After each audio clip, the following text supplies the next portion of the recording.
कि अब वीरेंद्र सहवाग को टीम से कोई नहीं निकाल सकता। उसके बाद वो 1 साल खेले, उन्होंने कहीं जाके 77 रन मारे और बीच में बहुत सारा गैप आ गया, 6-7 महीने का गैप आ गया था कि वीरेंद्र सहवाग जो है, ये मैं सबको सुना रहा हूँ और अगर वीरेंद्र सहवाग जी सुनते हो तो वो ध्यान रखें, मैं नजफगढ़ में बैठा हूँ और वो नजफगढ़ के ही हैं। मेरी 2 दिन की साधना थी।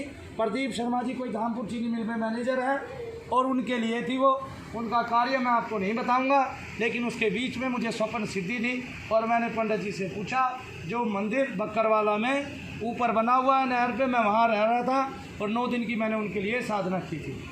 तो मैंने उनसे पूछा कि मुझे ये सपन आया और मुझे स्वप्न सिद्धि है और ये सपन मुझे व्यर्थ नहीं आ सकता, आप मुझे बताइए इस सपन का अर्थ क्या है। वहाँ पे बैठ के मेरे 3 काम आए। एक तो पहली बार मैंने प्रेत को देखा, 2004 की बात है, मेरा प्रेत से मुकाबला हुआ पहली बार। डेट मेरे पास डायरी में लिखी हुई है।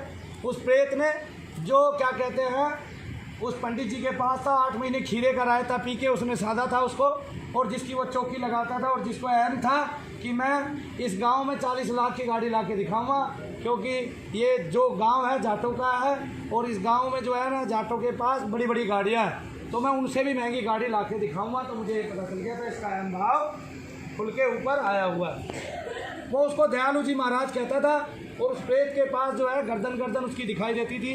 आदमी के आने से पहले जो ये बताता था इसका ये काम है, सरदार जी इस काम से आया, और वो कार्य कराने के पैसे लेता था मोटे चंगे।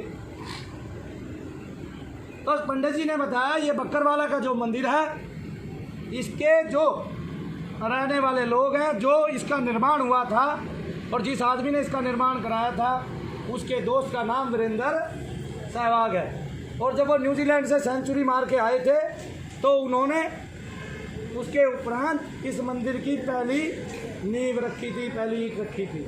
तो मैंने अर्थ लगाया, मैंने तात्पर्य लगाया, मेरा तात्पर्य गलत भी हो सकता है, कि जब वीरेंद्र सहवाग ने पहली ईंट रखी थी तो उसने कुछ ना कुछ मंदिर के लिए, शनिदेव महाराज के लिए दान भी दिया होगा और उस दान का फल आज दे रहे हैं शनिदेव महाराज। ऐसी वो कृपा करने वाले हैं कि आपने दिया कब और वो प्रदान आपके बुरे समय में दे रहे हैं आपको।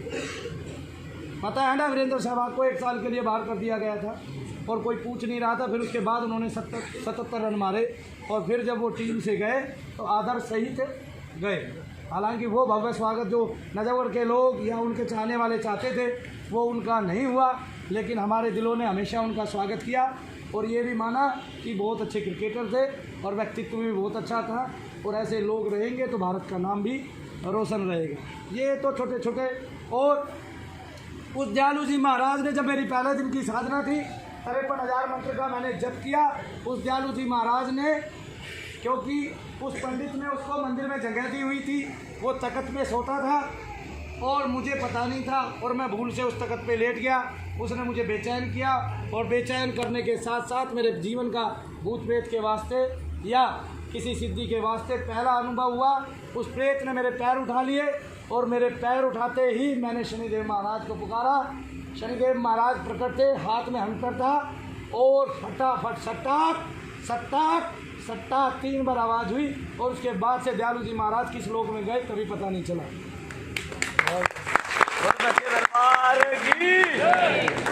अब पंडित जी का अहंकार गया। आज उसी मंदिर में जो मेरी लिखी हुई एक स्तुति है, जो भगवान ने इस उल्टे हाथ से लिखाई है, उस स्तुति का पाठ होता है। वो पंडित जी भी उसी स्तुति के पाठ से हवन करता है और उसने ऐसी वैसी बातें छोड़ दी और सन्मार्ग अपनाया। सन्मार्ग अपना के उनका बीच में फ़ोन आया कि उन्होंने कई मंदिर शनिदेव महाराज के बना लिए। मैं चाहता हूँ सब पे ऐसी ही भगवत कृपा हो, सबको ऐसे ही शनिदेव महाराज की अर्जी लगे, सबको ऐसे ही शनिदेव महाराज जो है अपना आशीष दें और सब जो है उनके आशीर्वाद के, उनकी छत्र छाया के तले फले फूलें और बढ़ें। जिसका फिर घर पे प्रेत नहीं कट रहा है, जिसको दर्द और बढ़ गए, वो मेरे पास उसके बाद आ सकता है। अपनी क्रिया घर पे चलेगा तो उसको करके चलेगा तो उसको ये भी पता चल जाएगा कि मेरा प्रेत अगर वहाँ भी दिखाई दे रहा है तो कितना ताकतवर है। कोई आदमी इस क्रिया को 2 बार भी कर सकता है, अगर उसको और लाभ भी मिल रहे हैं तो वो 3 बार भी कर सकता है और बच्चे के ऊपर से भी कर सकता है। केवल 1 गोला डाल के माताएं बहनें, केवल 1 गोले का हवन करके माताएं बहनें ऐसे 11 बार ओम नमः शिवाय बोल के अपने बच्चे को सुरक्षित कर सकती है, उसको नज़र उसकी उतार सकती है। अब नजर उतारने के लिए मिर्च की जरूरत नहीं है। ये थोड़ा महंगा जरूर पड़ेगा मिर्च की बजाय, बाती की बजाय, लेकिन इसका सीधा भोग भगवान को जाएगा। और जगत मजूरी देते हैं, क्यों रखे भगवान? आपका भगवान कुछ नहीं रखने वाले। मैं सरदार जी के घर में मजदूरी करूँगा तो ये सरदार जी की जिम्मेवारी है मुझे मजदूरी दें, और देते हैं लोग। और जब जगत मजदूरी देता है तो भगवान क्यों नहीं देगा? भाई मैं मेहनत कर रहा हूँ, भगवान क्या मुझे फल नहीं दे रहे? बताओ, क्या उसको पता नहीं है मैं 10 बजे आके रात के 11 बजे जा रहा हूँ या 10 बजे जा रहा हूँ? क्या उसको पता नहीं है मेरा गला बैठ गया? क्या उसको पता नहीं है कि मैंने कितने दर्द में काम किया? क्या उसको पता नहीं है इस बीच में मुझे बुखार भी आया होगा 3 साल तक? क्या उसको पता नहीं है मुझे दस्त भी लगे होंगे? क्या उसको पता नहीं है मुझे खांसी भी हुई होगी? उसको सब पता है। आपकी एक एक बात को भगवान जानते हैं, एक एक बात को। एक ही चीज़ से भगवान पर्दा करते हैं। जब आप अपनी पत्नी के साथ होते हैं वो गुप्त है, वहाँ पे भगवान ना तो खुद पहुँचते हैं ना किसी को पहुँचने देते हैं। तो कोई तांत्रिक वहाँ पे अपनी नज़र नहीं गड़ा सकता, बता नहीं सकता कि आप उन अंतरंग पलों में क्या कहते हैं कि किस अवस्था में। ये चीज़ भगवान ने छिपाई हुई है, बाकी सब वो खुद देखता है, खुद जानता है। और कौन किस पल क्या करता है ये भगवान को तो पता है उस पर क्या हो रहा है, लेकिन कौन किस पर क्या करता है उसकी निगाह सब पे है। तो उसकी निगाह से बचो, उसकी निगाह से तभी बचा जा सकता है जब सत्य का वदन करोगे। आज मैं खुल के कहता हूँ, महर्षि दयानंद जी ने एक बात बताई कि ईश्वर आपके साथ है, वो पर ब्रह्म आपके साथ है, वो ब्रह्म आपके साथ है। आप 2 काम कीजिए, आप रोजाना उसका हवन कीजिए, वातावरण शुद्ध हो जो हम कर रहे हैं। आप रोजाना ऑर्गेनिक पदार्थों से, गोला ऑर्गेनिक पदार्थ है, आप रोजाना उसका हवन कीजिए। और फिर क्या कीजिए ये भी मैं बताता हूँ। और रोजाना सत्यवदन कीजिए। और आर्य समाज आज जो बहुगणित नहीं हो पाया, जो बहुत ज़्यादा नहीं बढ़ पाया, वो इसी कारण नहीं बढ़ पाया कि लोगों ने ना तो हवन ही किया और ना सत्य ही बोला। जबकि ये प्रत्येक व्यक्ति के लिए था कि आदमी हवन करे और वैदिक रीति से वो चलेगा तो उसका जीवन तपस्वी होगा, तत्वमय होगा और साक्षात क्या कहते हैं ऊंचा उठा हुआ होगा। और जब वो करते थे तो वो दिखाते भी थे। महर्षि दयानंद का इतना वर्चस्व था, इतना प्रभाव था कि उनको जो 190 वर्ष के संत थे तेलंग स्वामी, उन्होंने बनारस में रोका, बाकी वो पूरे हिंदुस्तान में परचम लहरा है किसका? आर्य समाज का, और उस समाज का, उस सत्य का, और उस ईश्वर का, और उस हवन क्रिया का कि आपने रोजाना हवन करना है, रोजाना उस ईश्वर को, ब्रह्म को भोग देना है और सत्य का वदन करना है। ये 2 चीज़ महर्षि दयानंद ने दी थी। और कोई कहता है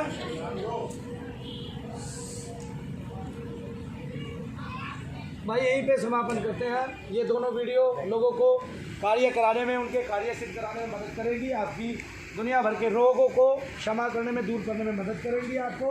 और क्या कहते हैं, आप रोगों से छुटकारा पाए, मेरी यही विनती है। माताओं बहनों के शरण घूमें, मेरी यही विनती है।